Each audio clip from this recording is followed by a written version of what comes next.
we're also hearing for the very first time from the man who told me he went into the water here yesterday ahead of anybody else trying to save those two teenagers, but he came up empty. We want to save lives. Sorry. I want to save lives. I can't believe I couldn't help. John Silver remembering with regret how he tried to save the lives of two young people but could not find them in the murky waters. I couldn't see, 4 inches in front of my face. So I went down trying to feel around, and I went down with my legs figuring I could get deeper that way to just kind of kick around. His colleague, Jeffrey Medelis, jumped in after him but could not see any better underwater. It was heartbreaking, we couldn't help him out. Sunrise police say two teens died after the car went into the canal around 5:30 yesterday afternoon. A young lady died at the hospital and a young man never made it out of the canal alive. 3 minutes, sooner we could have saved those lives. We could have saved them. It was like right there, we could have saved them.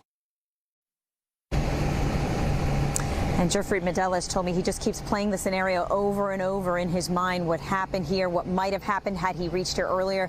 What you can't see below this water is there are thick weeds over the bottom, and it's also as deep as 25 feet in some places. You can understand how it would be difficult to reach somebody. Sunrise police telling us those two teens both attended Plantation High School.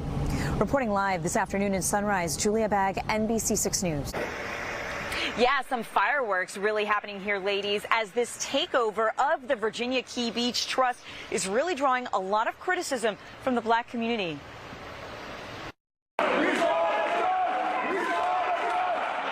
The chamber erupted in chants.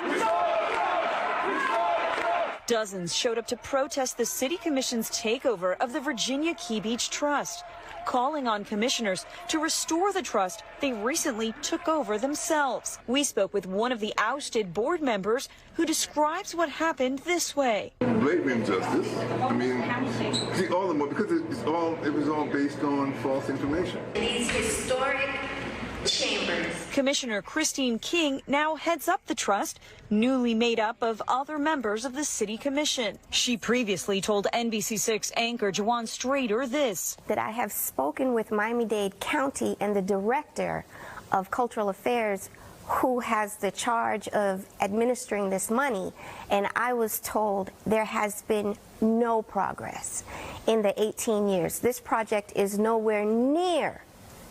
What project are you talking about? I'm talking about the restoration of our historic beach with the addition of the museum, the project that our voters voted for.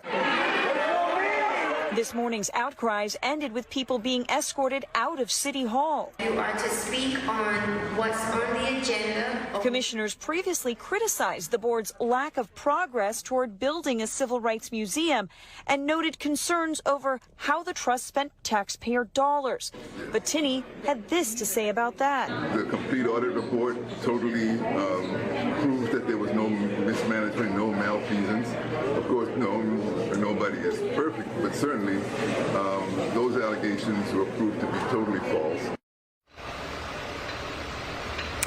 Now, it does appear that the takeover of the board is a done deal when it comes to this historic black beach in Miami. I do want to point out the original board was a majority black member board. The new board, because of the way it is made up now, will not be that way. Live this afternoon outside City Hall, Julia Bagg, NBC6 News. She is myth, she is legend, she is everywhere. She stands guard at the homes of Cuban grandmothers in South Florida.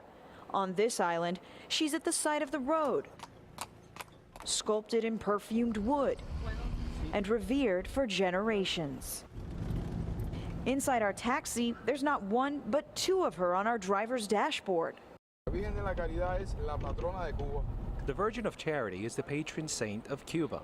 Nothing connects the Pope to this people quite like this place, the most sacred pilgrimage site in all of Cuba. The tradition goes back to the 1600s. According to local lore, 3 fishermen found an image at sea and credited spirit for sparing them from a violent storm. Cubans have been seeking favors from the Lady of Charity ever since. Yanelis Alfaro asked for healing from an operation to remove a tumor. Now recovering, she's here to offer flowers and give thanks. Jose Hernandez says he doesn't believe the Lady of Charity grants miracles, but he'll keep her 2 figurines on the dashboard for protection. It's about tradition, he says, and respect. Yeah, those firefighters and paramedics and police officers who showed up here 1 year ago this morning, just grappling with the unthinkable, a building falling to the ground in the middle of the night. So many people would have been asleep when this happened. They didn't have any warning. There wasn't an alarm that went off to warn everyone. And so those firefighters had to go right to work. And in order to do that, they had to set emotions aside. We, as news crews documenting what happened, we had to do the same. What are you seeing? I can't see nothing but smoke. I got a phone call. 1:30.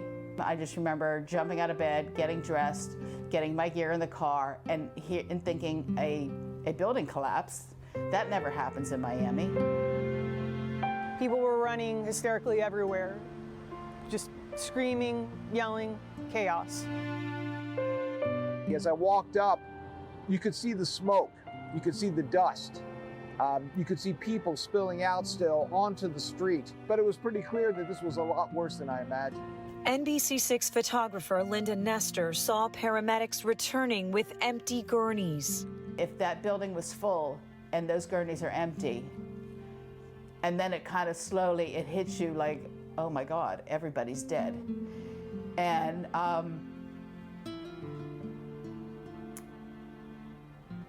that was hard. That was when I came to that realization, I was like, oh my God, there's nobody alive. But there were people alive. Victoria Bird could hear them shouting from the balconies. She was the first Miami-Dade battalion chief to reach Champlain Towers South. Put it aside how emotional this is right now, and you have to go to work. There's things that need to be done. We have people screaming. They want to be saved. Chief Bird coordinated firefighter efforts to start searching the rubble and reaching the balconies with a platform truck. We were in stairwells. We were going door to door.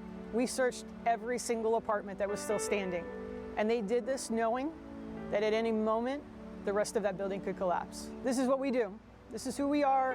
This is what we signed up for. This is what my job is, you know. Many days would pass before the world learned 98 people perished in 13 floors of crumbled concrete. A lot of people didn't even wake up. A lot of people didn't have the opportunity. There was no alarm that went off. There was no alert from the security desk to evacuate the building. I met a gentleman who was putting up a whole display for his sister. He hadn't heard, it had been days and he hadn't heard from his sister or her husband. I just totally broke down and started crying with him. And we were hugging and he said, I don't know why you were crying. I feel for the families. I'm incredibly sorry for them. At the time, those names didn't mean much to me. But a year later, I can recognize so many of them and know so many of their stories. I'll never forget the people that I met. The people that always had a little bit of hope, even though there really was no hope. I just want them to know that everything that we could have done, we did do for them.